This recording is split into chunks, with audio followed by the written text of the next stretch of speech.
for EEI Late Night with KJ. What Belichick's done this year, and I know that it's just coach, not executive of the year, but it's hard to separate the two. The moves he made in the offseason to lay the foundation for the team that he now has, and it's all working. It's all been validated. I think that's why we actually saw a smile from him after the game on Monday night, because that was not the ultimate final act. That would be hoisting a Lombardi trophy. But where he is right now, entering this very late bye week, what they had planned is coming to fruition. Late night, WEEI, part of the WEEI Sports Radio Network. Thank you so much for hanging out with KJ, 617-779-7937, or the text line 37937. Justin, how are you, my man? Best day of the week. It's Friday. Yeah, payday, too. They made a song about that. But look, what Mike Florio is talking about is what Bill Belichick had to do for himself. There's this book called 48 Laws of Power. It's by Robert Greene. If you might have heard of it, or you're talking about, I need to read it. It's one of these classic books that kind of address the modern day society of how you operate in power moves, if you will. And some people know the rules. Never outshine the master. Play a sucker to catch a sucker. Avoid the free lunch. I made that mistake one time. Wish I had the book when I took that free lunch. The guy ended up firing me around this time of the year. Avoid the free lunch. But what Bill Belichick has done to himself is the rule called use the mirror effect. So if you're not familiar with the mirror effect, it works two ways. One, Bill in the introspection. But the other one is if you want to show someone their behavior or their failures, hold it up to them so that way they could see it. And Bill's mirror effect was, in effect, about him and his front office moves, his personnel decisions. What was Bill's legacy going to look like as a team builder, specifically after his greatest player in the history of the game, and let's just call it for what he did, just went down and joined the traveling bingo long all-stars down in Tampa. Went to an all-star team. Bill had to stand in the mirror and look at himself and say, what is my real legacy going to be? Knowing that the greatest player I've ever coached, who's ever played this game at that position, is gone. So, in fact, right before I joined WEEI about a year ago, I kind of took a couple of months off before I started. It's a long story. I had a podcast. And Justin, I'm not going to tell you the name of the podcast because, one, if I do, then it will get you to play it on some competitor's player. And I would want you to continue to listen to all the great audio on our Odyssey app for all the shows from Greg Hill to Maloney and Fourier and Gresham Keefe and Mud at Night. You can hear all that stuff on audio. So I'm not going to tell you where the podcast is located. That's just going to give up free points. Plus, I had to go back and transcribe because I can't use the audio. They would get me. But in essence, what I said October of last year in a podcast was that it was never about Bill versus Tom, but Bill versus Belichick. This is the mirror that I'm talking about. See, Bill the coach can stand in any coach's mirror, and they'll take notes, they'll take pictures, they'll want autographs. Hey, how do you brush your teeth in the morning, Bill? But when it came to Belichick standing in the mirror, that's the GM. That's the guy who had to convince people to not only come play for him, but sit down in the office and talk about your money. And with no Tom Brady, suddenly there wasn't a bunch of free agents talking about their book report of their dreams of catching balls from Tom Brady and going to the Super Bowl. Tom's not around. Somehow Bill still had to sell that the coach Bill standing in the mirror was just as important and just as good as Bill the coach. Still to come here on Late Night, It's going to be fun. We got Squid Games, and not a 20 million Squid Game this time. I mean, let's just face it, Justin. Last week's Squid Game for like 20 million, it was Broncos Chiefs. These are, I think one of them comes in at like 3 million. You're like still like that's nothing to sneeze at. That's at 10:45, and you don't want to miss playoff tree at 10:30. Back to the Patriots. Without doing a book report of a movie that we all saw happen in 2020, Belichick was teetering in that mirror. He got Cam Newton to come here, probably with the hopes of like, well, maybe there's some people who want to play with Cam. Cam wasn't even able to play with Cam. It was ugly. But in that podcast that I can't tell you where it is or go play, I said Bill had 2 years. 1 year's for it to be really ugly, 1 year to be real ugly, and the other year to start moving the ship forward. It's happened faster than anyone else. Even Cliff Kingsbury, who is up for Coach of the Year, says this about Belichick. What's it feel like to be in the conversation for Coach of the Year with a guy like Bill Belichick? I mean, they should just name the award Bill Belichick, and when he retires, like bring that back. But yeah, I mean, it's like until he retires, I don't think anybody else should get that award. Honestly, he should be that every single year that he's coaching. Yeah, for 10 years, Bill didn't get it when the better job of coaching was actually done. It's like Karl Malone winning the MVP and Jordan's still in the league. Like, come on, bro, you don't do the participation trophy. Call it what it is. But for Bill to turn it around this quick, he really took some real stock in that mirror of Belichick, the GM. We all know Bill the cheapo, right in the past. Oh, we found a great fifth rounder who could turn around our franchise. Really? But it worked. Why? Because you had the Lord, his Savior himself, Tom Brady, as your quarterback. A great quarterback can cover a lot of sins, including the years when the defenses weren't so tight. Bill went out and spent. That's something Belichick wouldn't do. And then, of course, all the noise about his failures in the first round with rookies on the offensive side of the ball. Now, I know you say, like, well, look at Sony Michel now. I mean, okay, yeah, I get that. But Sony was good for the playoff run at the Super Bowl, even if it's just that. My argument has always been, look, when you're that good and your first-round picks are coming in the late 20s, I mean, you got to pick or you got to trade them out. And what are you trading them out for? And that just wasn't Belichick or Bill the coach. But in this reflective mirror that Bill had to look into, what was more important? Bill, the great coach who's going to break Don Shula's record, or Belichick, the GM, who's going to get better at this job quick, and the relevancy for his future and for the franchise's future? Here's Mike Lombardi on Maloney and Fourier saying, look, the Pats turnaround is actually more impressive than what the Bucs have done.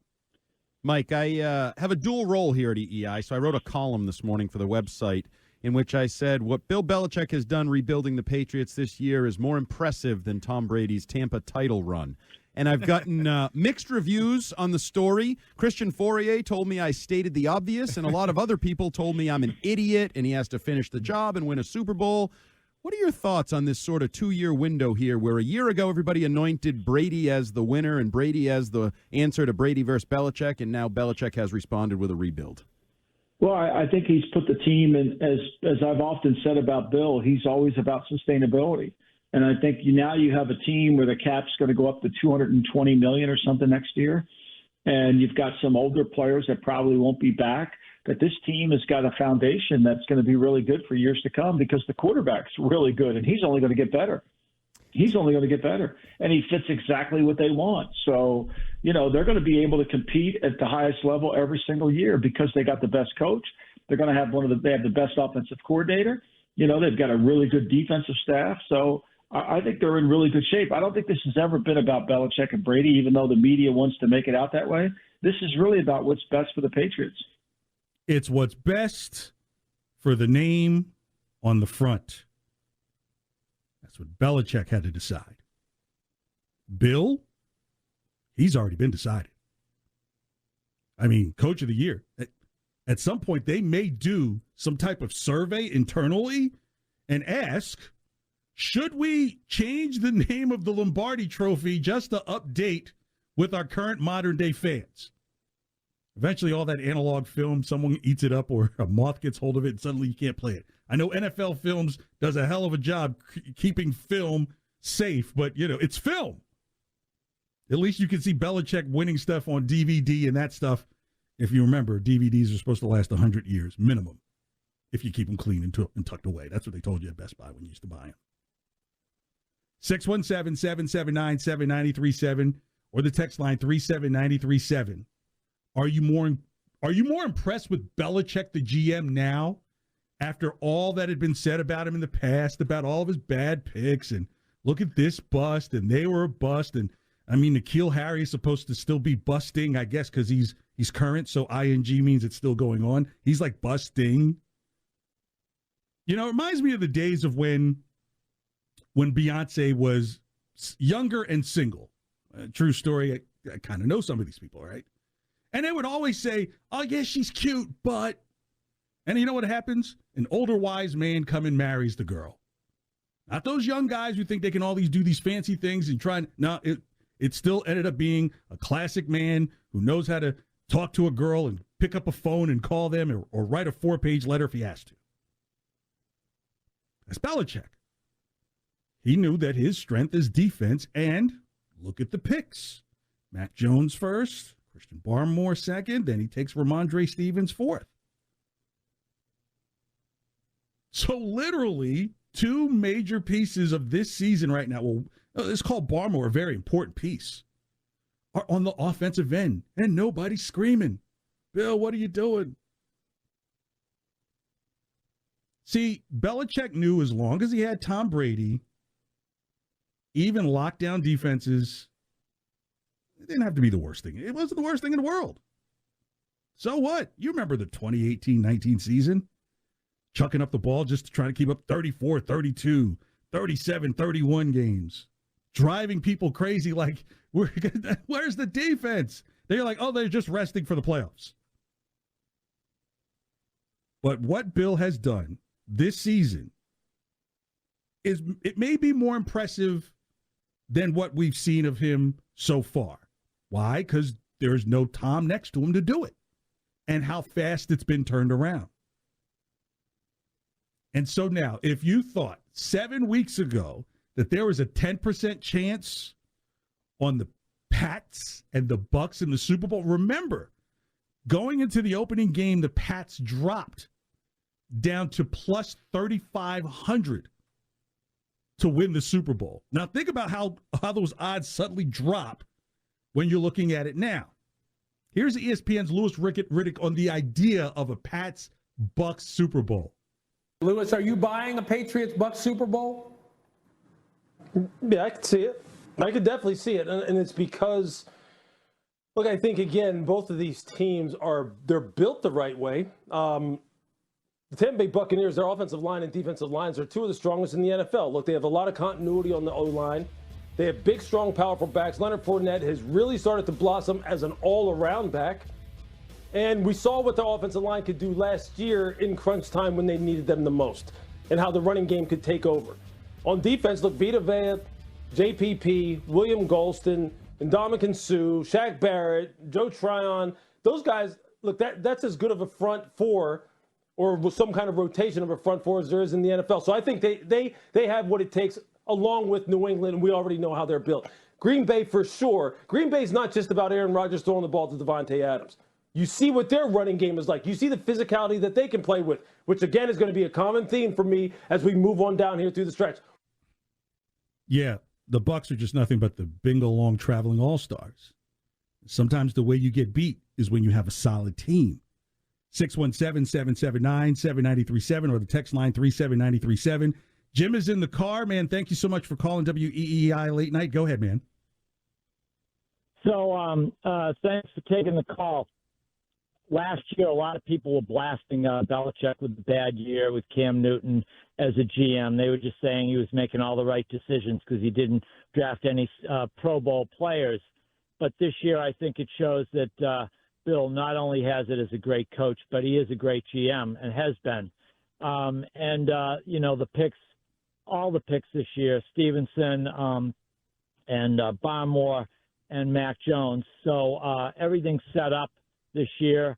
They're going to, I think, at least make the AFC Championship. I think they'll win that, and I think Brady Patriots would be a phenomenal, a phenomenal Super Bowl.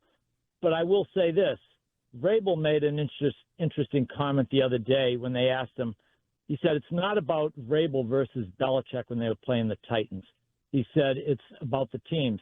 I think the Patriots have a great team this year, and Belichick's helped build it and helped coach it. Yeah, Jim, in the car. Thanks for calling, man. Stick around 10:30. You're going to love Oh Playoff Tree, Oh Playoff Tree. How shaky are your branches? It's at 10:30.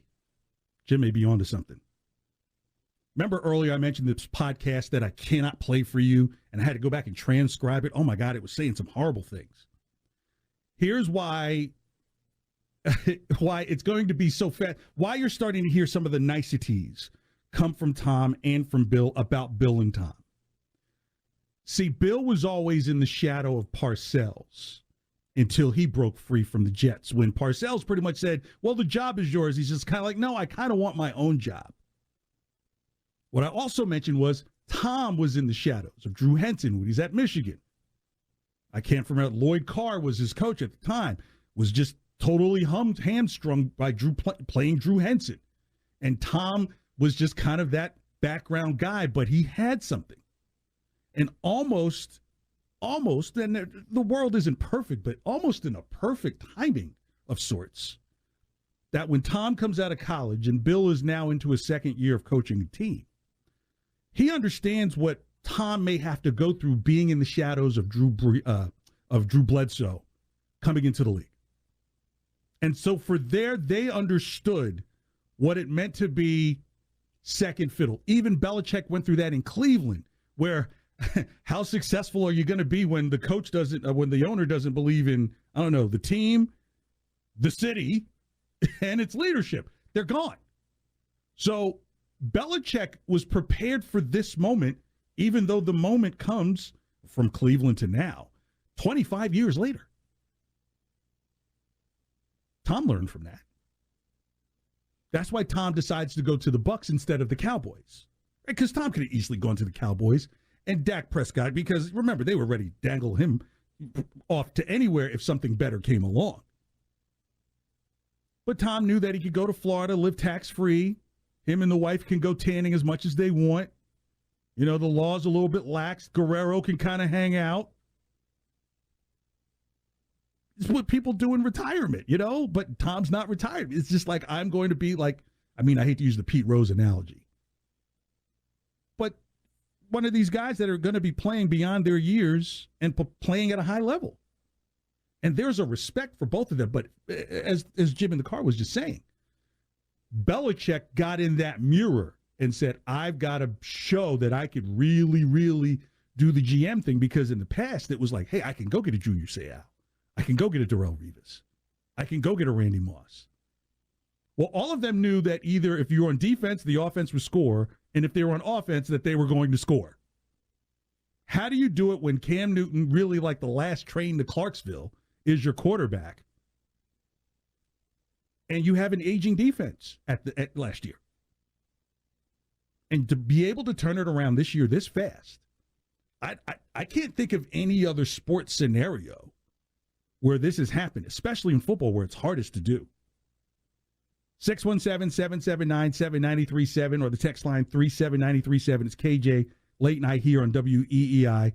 Like I said, still to come at 10:45, the Squid Games. Oh, we've got to talk about the comments Mike Milbury made on Greg Hill's show about getting rid of Marshawn and Bergeron. His comments may not be crazy, not because of them being traded, but something else. That's coming at 11:15.